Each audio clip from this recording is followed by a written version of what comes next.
안녕하세요, 한청입니다. 자, 손해사정 이론 1강 시작해 보도록 할게요. 자, 일단은 이 손해사정 이론 듣기 전에 항상 말씀드리지만 보험계약법 먼저 다 듣고 오시고 들으셔야 된다라는 거 항상 말씀을 드리죠.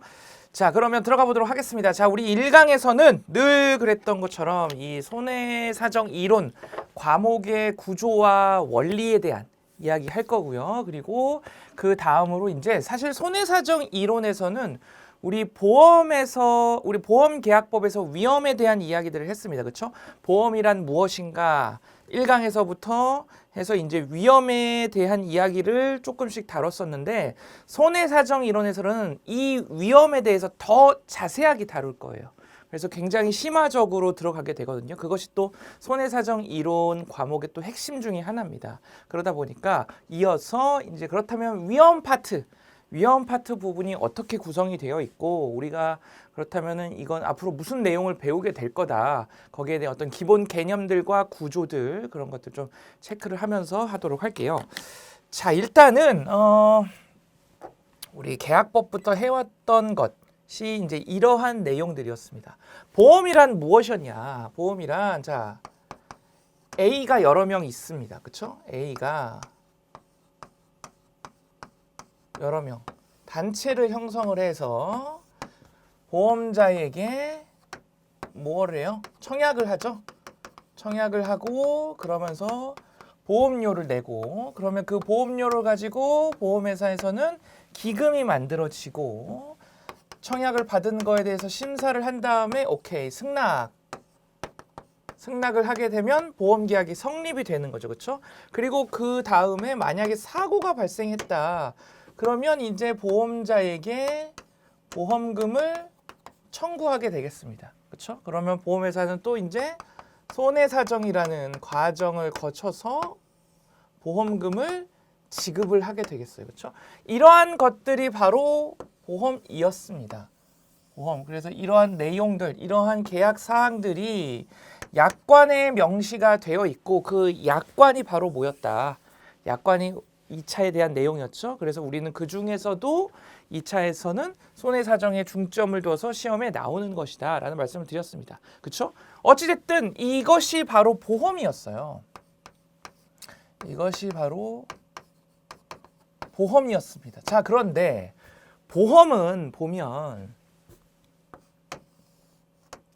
이 보험에 관한 법이 있고요. 그 다음에 여기에 깔려있는 이론들이 있겠죠. 그쵸? 자, 이 법이 바로 우리가 배웠던 보험계약법입니다. 이 모든 사항들은 보험계약법을 지키면서 만들어져야 되겠죠. 이루어져야 되겠죠. 그쵸? 그래서 그 법이 보험계약법이고 여기에 적용되는 것이 바로 손해사정 이론 과목이 되겠습니다.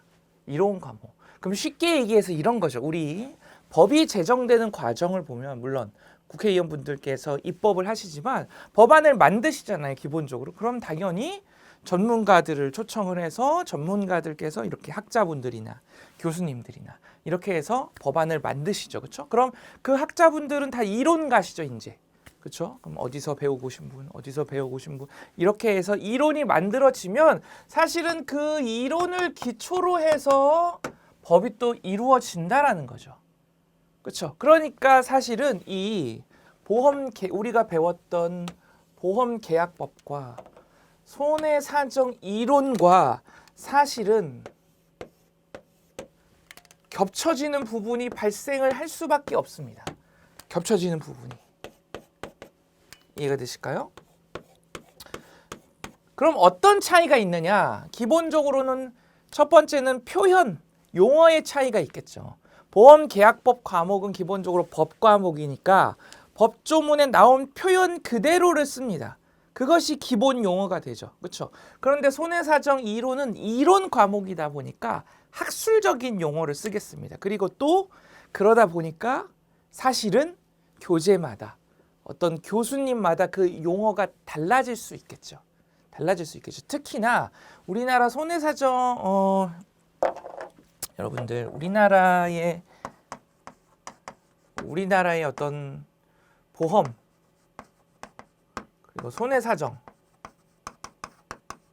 분야에 있어서는 사실은 이론적인 부분 있죠. 이론적인 부분은 미국에서 많이 이제 가져왔습니다. 미국에서. 그리고 법이라든가 보험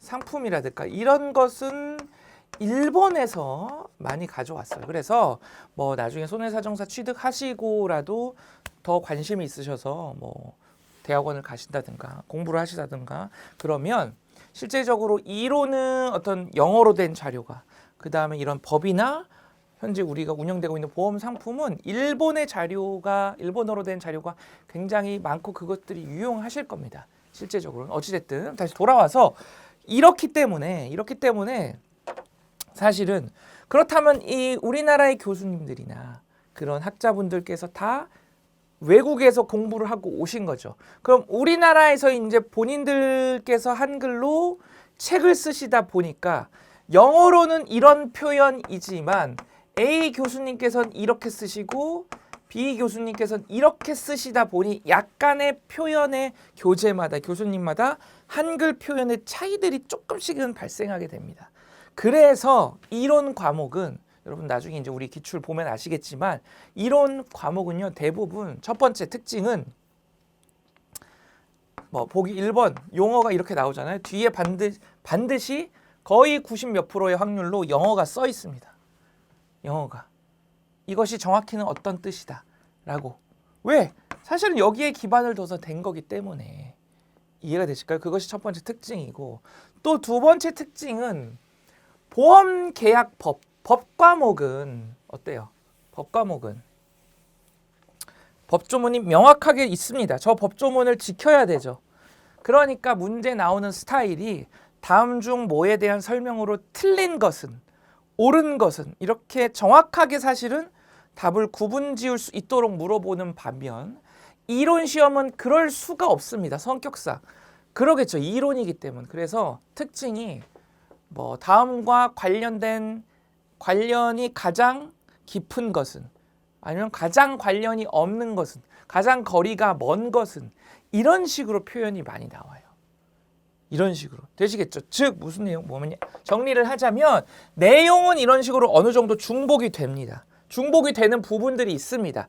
특히나 용어라든가 개념이라든가 그런 것들은 중복이 되는 게 있는데, 차이점은 법은 훨씬 더 법조문 용어만 갖고 쓰지만 손해사정 이론에서는 어때요? 용어 자체가 약간은 그 뭐라고 해야 될까요? 한글로 표현됐을 때 약간은 다양성이 있다 보니까 그 용어 자체를 외우기보다는 당연히 용어를 외우면서도 그 안에 있는 개념, 이론이 중요하겠죠. 그 원리들, 개념들이 중요하겠습니다. 그것을 이해를 하면서 가야 되는 거예요. 그래야 문제가 나왔을 때 법 과목은 법조문을 내가 알고 있으면 법조문을 떠올리면서 OX만 맞춰서 가면 되는데, 이론 과목은 개념이 잡혀 있어야, 기본적으로 어떤 용어라든가 이론에 대해서 개념이 잡혀 있어야 문제에 나왔을 때 그 답을 고를 수가 있는 거죠. 왜? 법조문은 법조문이 나오니까 OX지만 이론은 어떤 그런 절대적인 문장 표현이라는 게 없기 때문에. 되시겠죠? 그래서 기본적인 개념을 알고 계셔야 되는 거고, 그리고 또 차이는 뭐겠어요? 결국에는 이것들의 보험계약법의 내용을 만들기 위해서 근거가 됐던 것들이 또 이런 이론이겠습니다. 이론. 그렇죠? 그러니까 훨씬 더 학문적으로 접근을 또 하는 느낌이 있죠. 학문적으로. 같은 피보험자에 대해서 설명을 한다 해도 여기는 딱 법에 나온 것만. 피보험자는 예를 들면 보험금 청구권자다. 임보험에서 피보험자는 보험의 목적이다. 딱 여기까지잖아요. 그렇죠? 그런데 손해사정 이론에서는 피보험자에 관련된 어떤 이론들이라든가, 그렇죠? 피보험자에 대한 어떤 학설들이라든가, 뭐 견해라든가 이런 느낌들이 더 강하겠습니다. 이런 느낌들이. 되시겠죠? 그래서 그런 차이점들이 있다. 그런 차이점들이.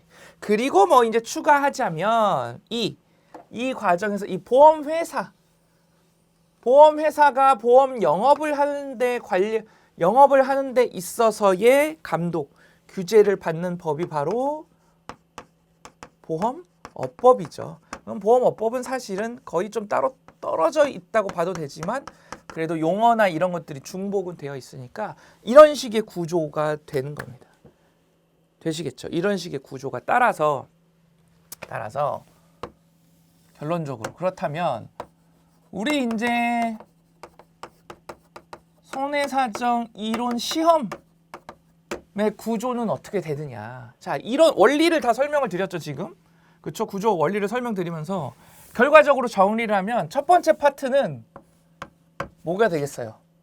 계약법이 중복되는 부분들이 나오겠습니다. 계약법과 중복되는 부분들. 즉, 저는 이렇게 표현을 하거든요. 이것이 넘어와서 계약법이 이론화된 내용들이 나오겠습니다. 계약법이. 우리가 계약법을 하면서 법조문을 통해서 사실은 우리는 먼저 보험을 접했잖아요. 그렇죠? 그러면 더 들어가면 사실은 이 법조문이 어떤 이론을 기반으로 해서 만들어졌다.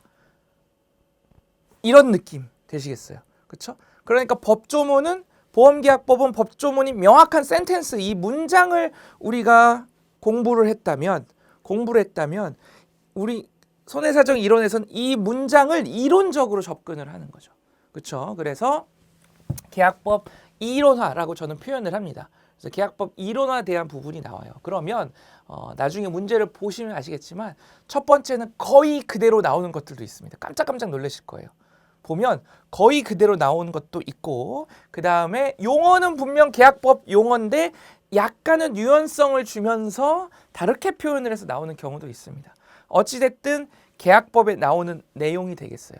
그래서 이것을 할 때에는 기본적인 계약법 내용, 그렇죠? 그거 다루면서 당연히 중복은 없을 겁니다, 여러분들. 거의 중복은 거의 하지 않고 중복되는 부분이 있다면 강의를 하면서 그거는 손해사정 이론을 설명하기 위해서 잠깐 우리의 기억을 환기시키기 위해서 잠깐 가져왔다가 가는 것일 뿐이지 보험계약법에서 설명했던 내용을 그대로 제가 설명드리고 그런 거는 없을 거예요. 그런 건 없을 겁니다. 만약에 그런 것이 있다면 아까 말씀드렸듯이 환기를 시키기 위해서 가져오는 거고 그리고 그때는 여러분들께 제가 여러분 이거는 필기 안 하셔도 됩니다. 이런 말씀을 드릴 겁니다. 되시겠죠? 그러니까 중복 없이 바로 우리는 손해사정 이론에 정말 필요한 부분에 집중을 해서 갈 거예요. 그렇게 생각을 하시면 되겠고 그 다음에 우리 사실은 보험계약법을 배우면서 보험에 대해서 배우면서 중점적으로 포인트가 있었습니다. 결국에는 뭐였어요? 보험은 위험에 대해서 대비하는 거죠. 그렇죠? 관리하고 대비하는 겁니다. 그리고 보험계약법은 그러한 보험을 유지하기 위해서 단체성을 유지하기 위해서 존재를 하는 것이었어요. 그렇죠? 그럼 첫 번째 측면에서 보면 보험은 위험이 없으면 보험도 없다.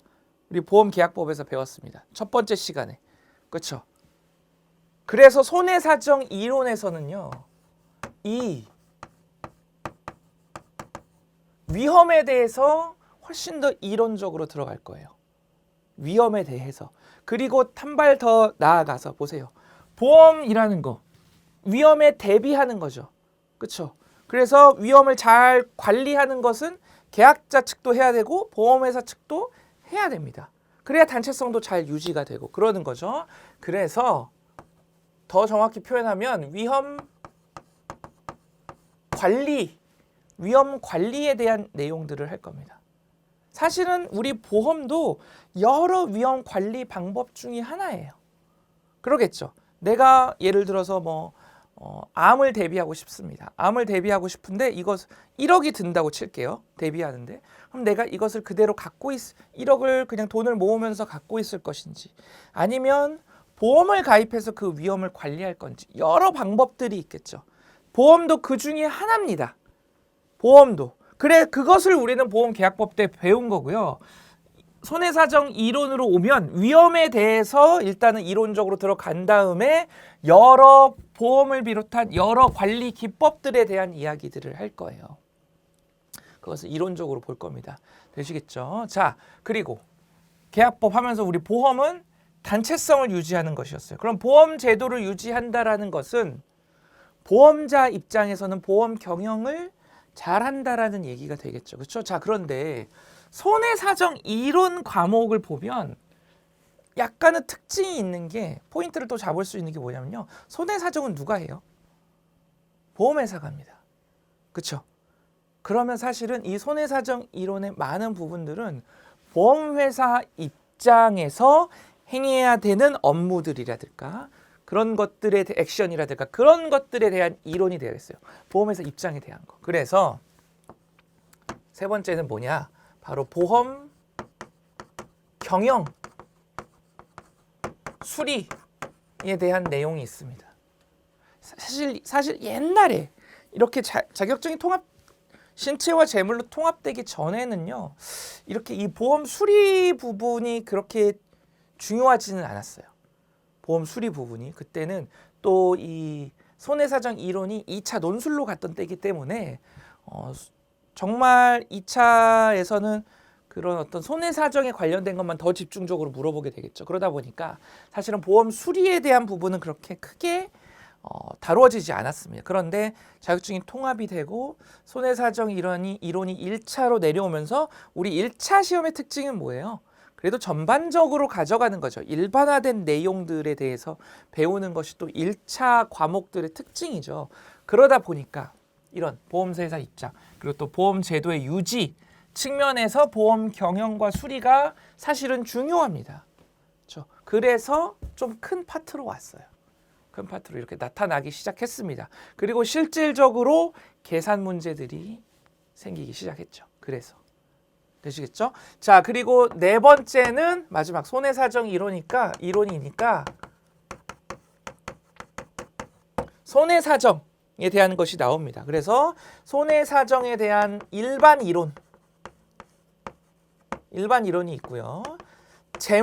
재물보험에 대한 이론, 그 다음에 책임보험에 대한 이론, 크게 이렇게 구분을 지어서 출제가 됩니다. 크게 이런 식으로 되시겠죠? 자, 이것이 손해사정 이론 시험 과목에 대한 기본적인 구조와 원리입니다. 이런 식으로 돌아가요. 그래서 저는 이 구조 있죠. 이 구조에 맞춰서 강의를 진행을 할 겁니다. 이 구조에 맞춰서 그래서 우리 1차 때부터 해왔던 것처럼 키워드 트리를 통해서 개념 구조 원리를 중심으로 쭉 이 순서대로 갈 거예요. 자, 그래서 그러면 이제 다음으로 이 위험 파트의 개요 부분에 대해서 좀 말씀을 드리도록 할게요. 우리 아까도 봤었지만 손해사정 이론에서는 이 위험에 대해서 굉장히 중점적으로 다루고 있습니다. 깊게 다루고 있어요. 위험에 대해서 이론적으로.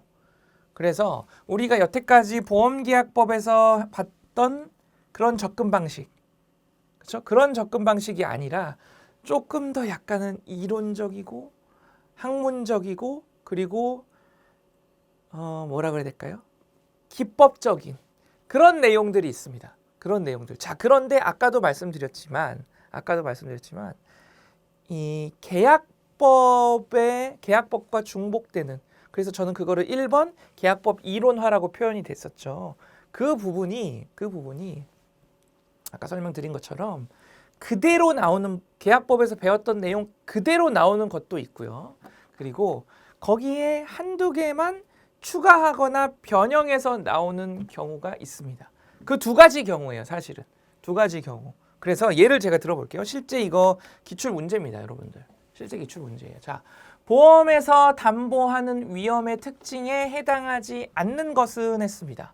볼까요? 보험에서 담보하는 위험의 특징에 해당하지 않는 것은 1번 다수가 결합 가능한 동질의 위험일 것, 2번 손실에 대한 예측이 가능할 것, 3번 도덕적 위험이 적은 것, 4번 우연적이며 발생 확률이 낮고 손실의 심도가 크지 않은 위험. 우리 여러분들 그 보험계약법에서 첫 시간에 뭐 배웠었어요? 보험계약법에서 계약법 내용입니다. 계약법에서 하셨던 거예요. 뭐 배웠었어요? 보험의 위험 요건을 배웠습니다. 그렇죠? 그래서 첫 번째는 다수 동질의 위험이어야 된다. 두 번째는 우연한 위험이어야 된다. 세 번째는 명확하고 측정이 가능한 위험이어야 된다. 그렇죠? 그리고 네 번째는 적당한 크기의 위험이어야 된다라고 첫 시간에 우리 배웠습니다. 첫 시간에. 그렇죠? 자, 그럼 문제를 와서 보실게요. 첫 번째, 다수가 결합이 가능한 동질의 위험일 것.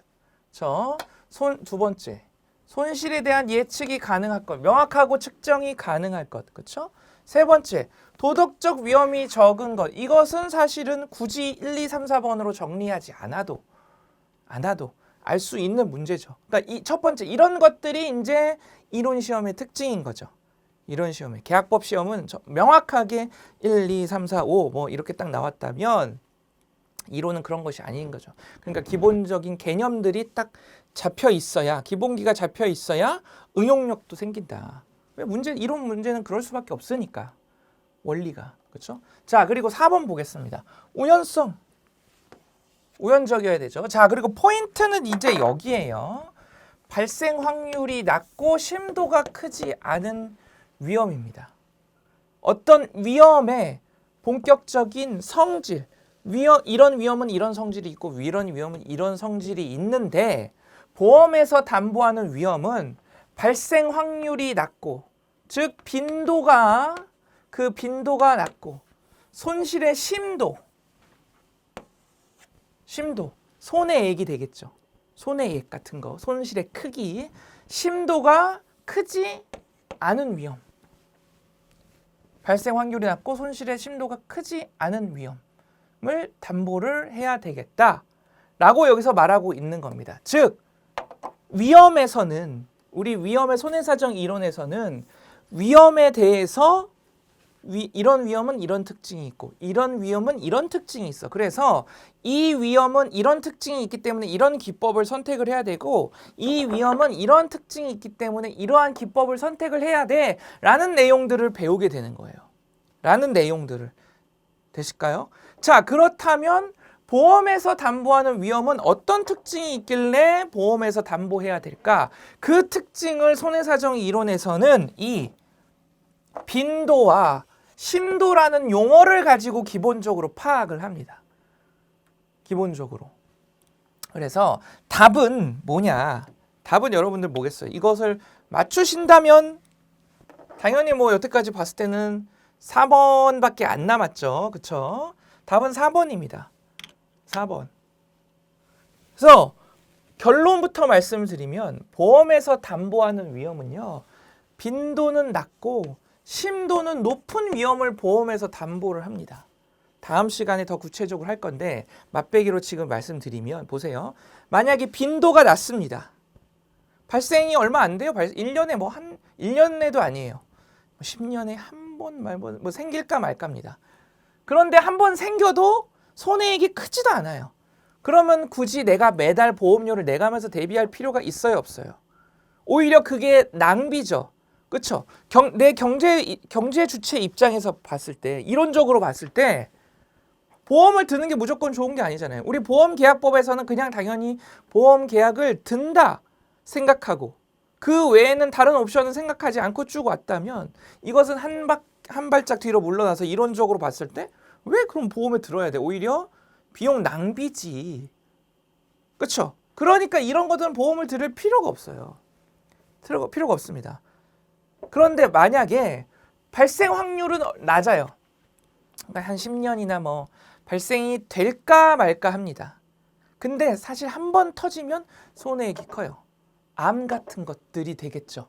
그런 것들은 보험을 가입을 할 필요가 있겠습니다. 그렇죠? 그래서 적은 돈을 평소에 들여서 큰 손해가 났을 때 그것을 보상받을 수 있도록 하는 거죠. 그렇죠? 하나만 더 예를 들어보면 만약에 빈도도 높아요. 심도도 높습니다. 그럼 어떻게 해야 될까요? 이거는 보험에서도 약간은 감당하기가 힘들겠죠. 그러니까 손해사정 이론에서는 이럴 경우에 위험을 회피한다고 합니다. 회피. 그리고 이제 더 좀 심화를 하자면 더 나아가서 이러한 회피 위험에 대해서 대비할 수 있는 여러 금융 상품들이 나와 있어요. 금융 상품들이. 제가 이거 보험계약법 할 때 먼저 설명을 드렸었던 것 같은데 여러분들 보험도 하나의 금융이죠. 그렇죠?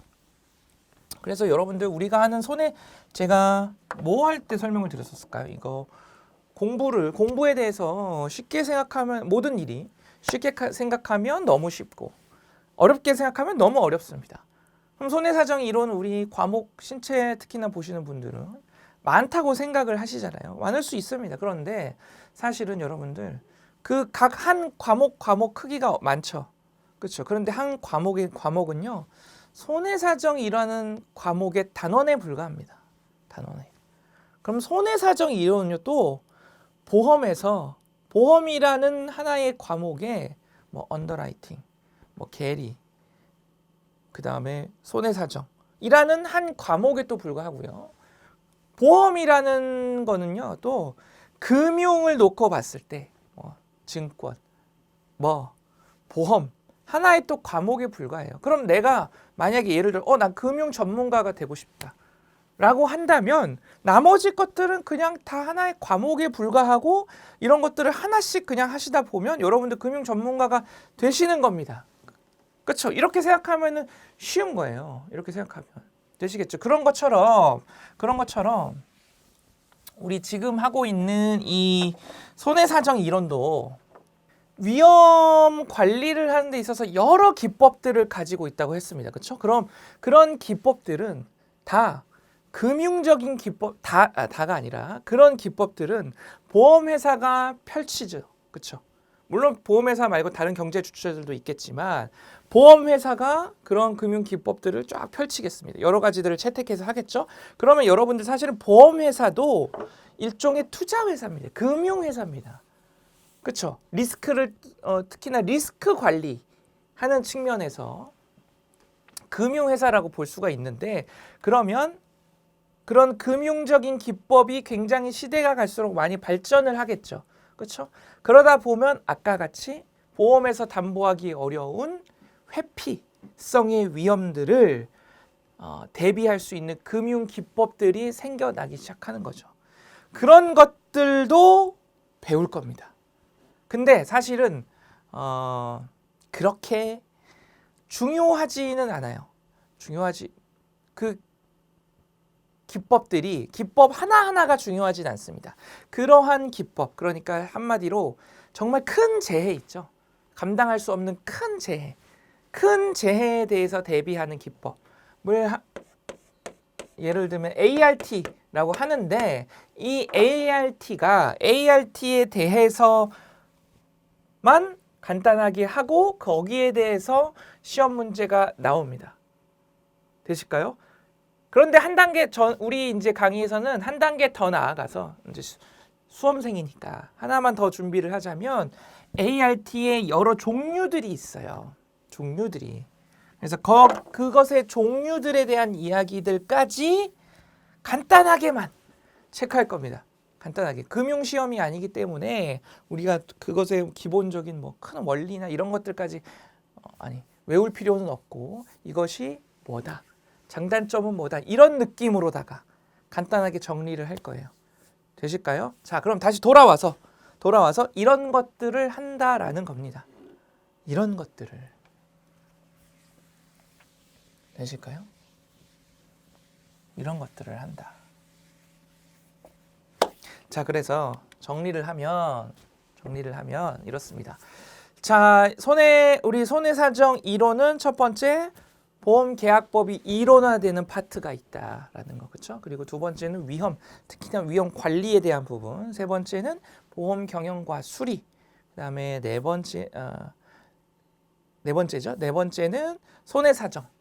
그래서 손해사정에서도 일반적인 이론, 그 다음에 재물보험, 그 다음에 책임보험에 대한 이야기들이 이제 순서대로 있습니다. 그러면 우리는 이제 이 순서대로, 이 구조대로 하게 될 거고요. 그 다음에 이제 위험으로 우리 들어왔습니다. 그렇죠? 위험으로 들어와서 간단하게 문제를 통해서 이런 식으로 계약법 이론화라는 게 이런 식으로 출제가 되는구나라는 느낌을 지금 한번 느껴보셨고, 그렇죠? 느껴보셨고, 그 다음에 위험에 대해서 아주 간단하게만 얘기했어요. 그래서 우리 목차에 위험 파트의 개요라고 있었었죠. 그렇죠? 그것을 다음 시간까지 연결을 해서 설명을 드리도록 할 겁니다. 되시겠죠? 그래서 이 손해사정 이론 시험의 과목은 이렇게 진행이 된다라는 거 여러분들이 생각을 해보시면 되겠습니다. 네, 이번 시간 내용은 여기까지고요. 다음 시간에 이어가도록 하겠습니다.